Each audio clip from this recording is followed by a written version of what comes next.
अच्छा जो हाँ, मेरे स्कूल में एक टीचर था। हाँ अभी तो वो इस्लामाबाद में काम करता है। वो बेहतरीन पोइट है। हाँ उन्होंने पोइट्री एक भेज दी थी, अपनी पोइट्री, और उसमें उसने तबसरा किया था कि यार पाकिस्तानी पॉलिटिशियन पर बहुत ज़्यादा शायरी हो गया, अब हम चाइना के सदर के लिए पोइट्री करते हैं। सही तो बल्कि में शायरी की थी उन्होंने, चुप 75 तियरी मिसनिंग शी जिनपिंग शी जिनपिंग।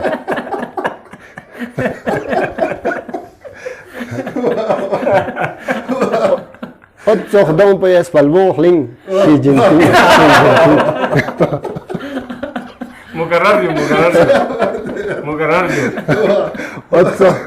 और चौखदों पे स्पल्वों हलिंग शी जिनपिंग शी जिनपिंग। नई दुश्मन को नहीं यहाँ भी लिंग शी जिनपिंग शी जिनपिंग। आगे उन्होंने कहा आप आगे आप फरमाएं। तो मैंने उनसे कहा था कि यार आपने तारीफ़ की है, मैं तनकीद करके पोइट्री करता हूँ कि कोरोना खेत चुक दुनिया दिंग शी जिनपिंग शी जिनपिंग। तो चाइना के सारे लोगों के आंखें सुकड़ी हैं। तो मिग कुंसूर वैसे छम मिसनिंग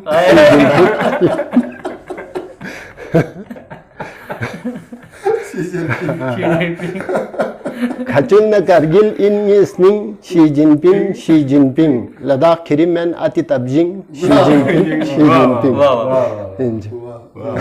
भाई वो सो से टिंग निकुल फ्लिंग। वाह वाह।